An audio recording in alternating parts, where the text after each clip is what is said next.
Hi, and welcome to the Life After Life series. I'm here today with someone who's near and dear to our organization, Miss Ariana Ford.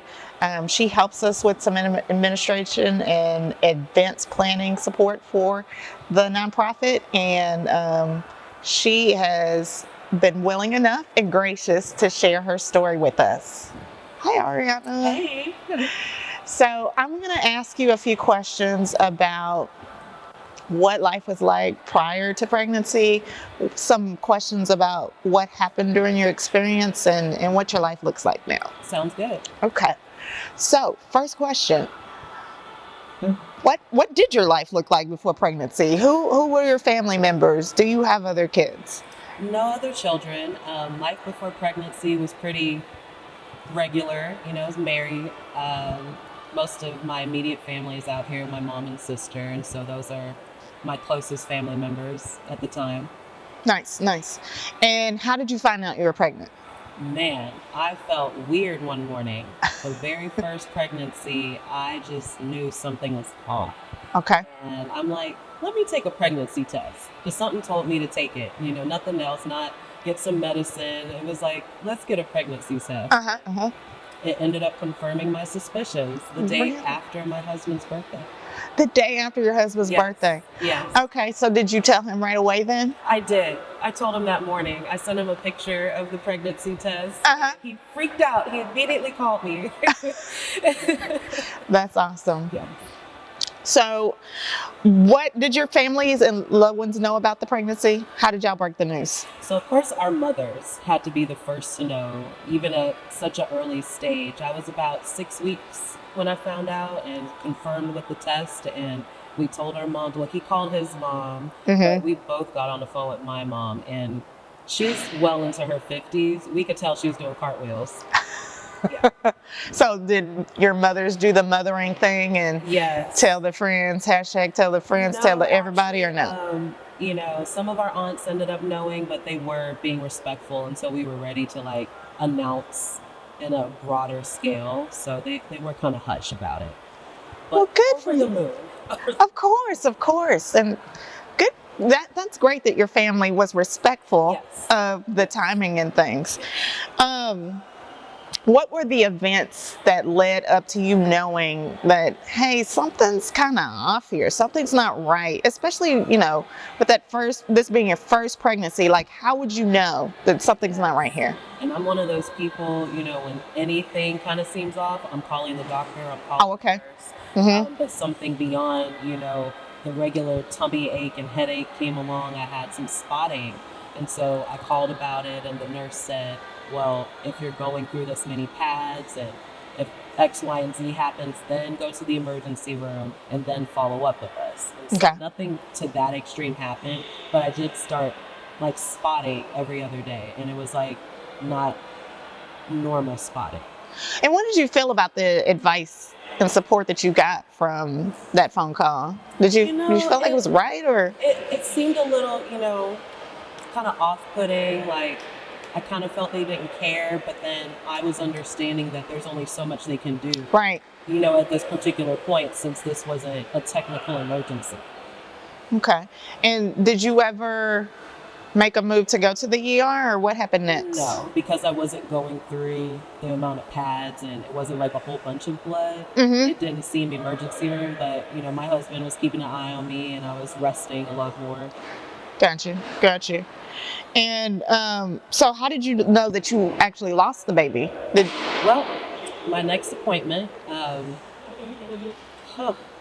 was a few days after I felt a blood clot leave my body.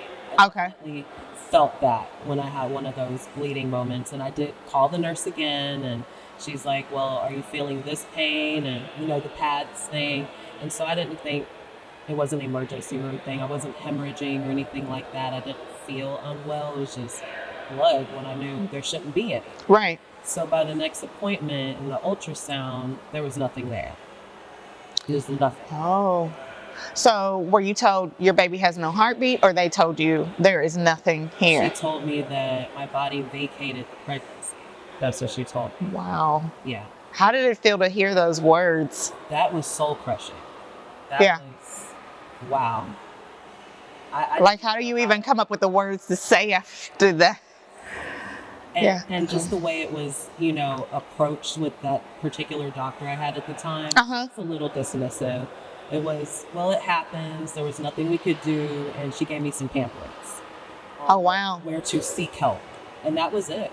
That was the last I saw of her or that facility. That's a very common theme in these stories that we have. Either the doctor's apathetic or there's not much given about what to do next outside of, well, you need to have a DNC to, remove the remains. In your case, the pregnancy had already vacated your body. But there's not very much for grief support. No. Which is kind of why we're here, to stand in that gap. Yeah. So how did you break the news to your husband and your family? Well, my mom and husband were there at that appointment with me. Oh, okay. Because we had a suspicion, and we just knew something was going on, but we didn't think it would be that extreme. We just thought we would hear, maybe you need to take some vitamins and go through this treatment or be on bed rest. We didn't think, the baby left my body. Right. So you felt they were going to give you something to help resolve your issue. Yeah. Were they in the same mindset as you with processing the information? Like, were you all like in a daze after hearing something like that? My mom was in tears. My husband was, I think he was numb. Yeah. He was just numb. Yeah. He was quiet for quite some time. Yeah. So when the haziness kind of wore off, the numbness wore off, how did you even figure out to navigate the next steps? Like, what were your next steps? I couldn't think about next steps. I couldn't think clearly. I had a plan. And I like to think that I'm like a pre-planner. Yeah. I like to just know the steps after my next steps. And I just had my whole mind and heart set around I'm giving birth.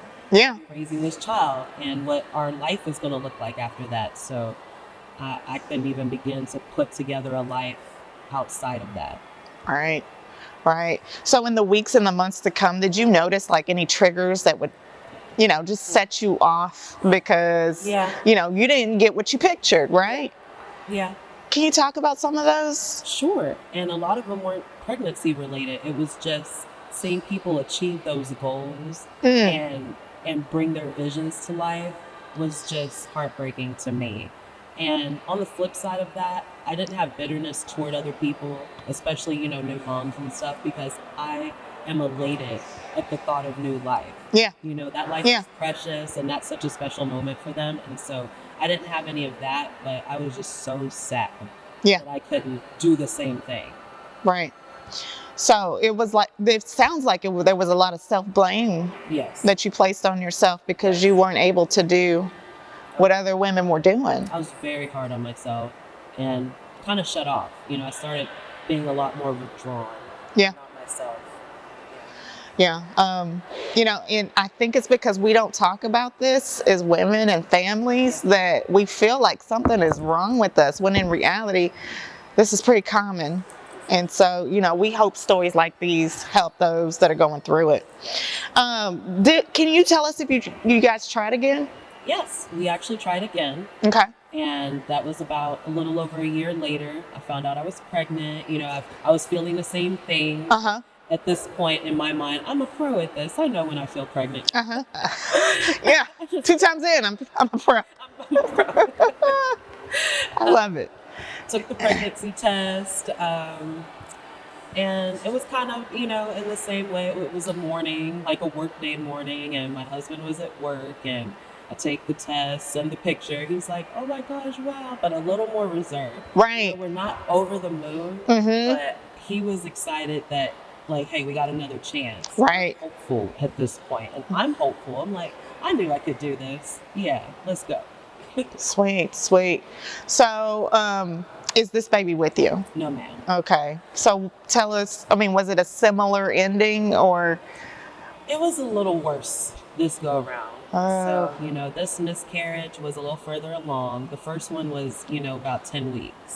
So I didn't get out of that first trimester. Okay. This one, I just got out of it, and I was going to have my next appointment That was like my official second trimester appointment. Okay, so you were then feeling like you were in the safe zone, right? That safe zone we hear about so often. Yes. Yeah. You know, everything was looking good. The last appointment, actually, I, saw what I'm going to assume was a her on the screen. And it was the more invasive ultrasound where they go in, and it looked like they disturbed her. She was like, "You're bothering me." Like, attitude already. And I was like, "That's cute. That's so neat." Yeah. Yeah. Little Ariana in there. Yes. But the day it happened, a work day, we're getting ready to go. Husband leaves before me, as usual. I'm having cramps, and they start off as normal, like your menstrual cycle cramps.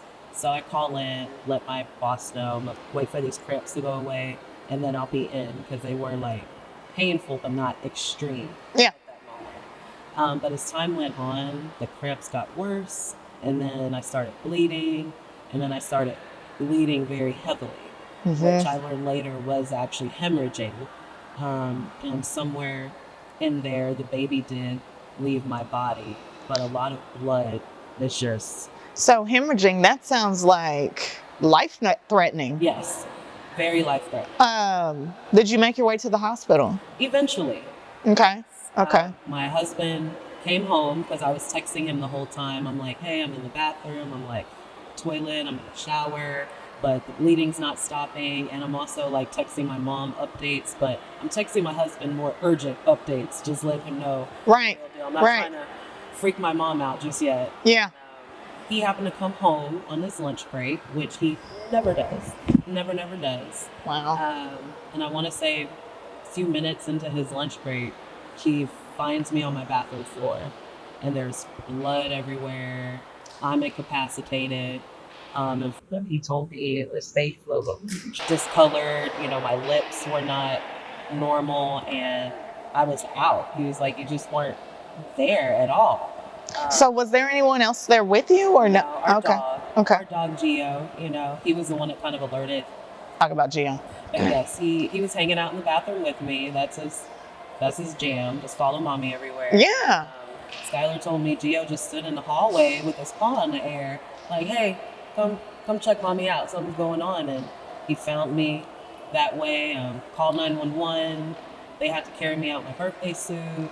Oh, yeah. That sounds embarrassing. It was pretty embarrassing. I'm like, Lord, not like this. Not like this. Yeah.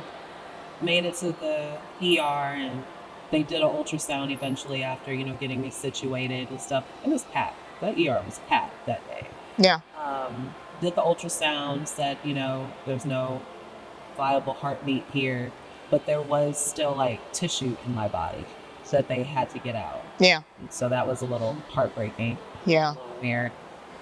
Something other people don't know about, that haven't gone through this experience is that you still have to, deliver what's inside of you. Yes. And it can be painful for them to remove that and stuff like that. Yes, the back pain, everything. And so it's a lot to process, not only mentally, but physically, which is the onset of trauma, right? Yeah.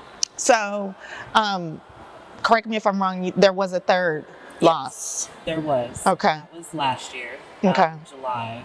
That was my third one. And I was just at the cusp of getting out of the first trimester with this one as well. Mm-hmm. That one, I had the miscarriage in the emergency room. Oh, wow, you were there. I started having the pain, and my mom, she wasn't playing around this time. Mm-hmm. She's like, oh no, I'm coming to get you. Right. And then she took me to the hospital, and we waited a very long time to be attended to. Like, I'm there. My reason there was I'm having a miscarriage. Mm-hmm. I'm doing all kinds of paperwork. I'm in pain. I can't sit down. I'm pacing around the room. I'm hot. I'm cold. I'm nauseous. Like, I'm experiencing all this stuff that I experienced the second time, like, in public. Right. And it was very nerve-wracking. Absolutely. I was just waiting. We were just waiting to be attended to. And when I was, I felt it pass through my body in the restroom back there. Yeah. So after miscarriage 3, where was your mindset with this? Man, my mind, to say like I went to a dark place, yeah, it's a little bit of an understatement. Yeah. You know, everyone has like this dark place that they go to. I went to like the deepest, furthest corner of whatever this dark place was, and I didn't feel like I could get out of it. And Yeah. part of me almost didn't want to be out of it because the bitterness, the Right. bitterness there was just the comfort at the time. Yeah, because it's all that you had to hold on to tangibly, right? Yeah. Yeah, that makes sense.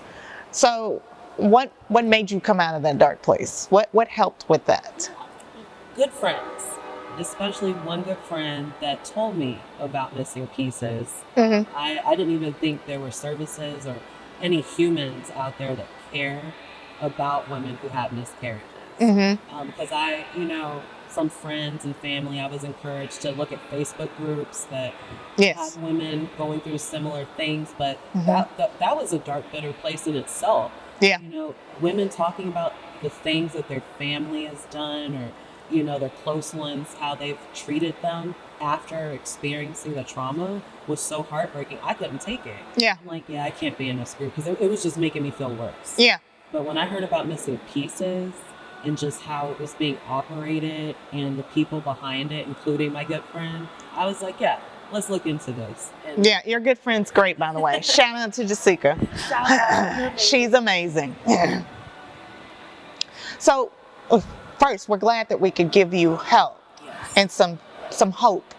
Yes. What exactly about our nonprofit did you enjoy or find From inspiring? First, like just from the jump, I loved how much y'all cared. Just being cared about. And I love my family, but it's a different type of care. Right. You cared about me as a person, me as a woman, and me as just someone going through something that isolated me. Yeah. That was what just pulled at my heartstrings because I needed that. Yeah. Care and comfort and feeling seen is what we try to do through this nonprofit, because especially when you're in a space where you haven't even told anyone else outside of those close few, there's a lot of silent suffering that comes with this because you didn't even get to tell anyone that you were expecting. Yeah. And then for it to end in the way that you didn't expect, it's pretty crushing. It was literally the light at the end of a tunnel. Yeah. I so appreciate it. Very good. And now you're an entrepreneur, right? Yes, ma'am. Okay, pub your stuff. We want to hear what you do. I am a stylist and fashion connoisseur who owns a consignment boutique called Affordable Fashions, named after me, Ari Ford. I source your closet. I shop it. I find the things that you probably don't find value in anymore, but it's in great shape. It can be worn again. And I sell it to the next diva who's going to write her own new stories in it, have her own new journey in it, and you get a little bit of money yourself when it sells. Sweet. Yeah. I didn't know that part. Oh, yeah. I don't have anything that's going to sell, but Ariana is working on helping me find some new pieces, and I'm super excited about that. Where can we find you online? I am online on Instagram because my website is very complicated. But if you find me on Instagram at AF Consignment, my links to everything are there, and shipping is free. Shipping within the United States is completely free. Nice. Well, Ariana, I want to thank you for taking some time to sit down with us and tell your story. Thank you for all the transparency. I know that this is going to help a lot of women and families who are currently just going through it because, they felt alone. And we want you to know that you don't have to feel alone. At all. We're here for you. Thanks and take care. Good.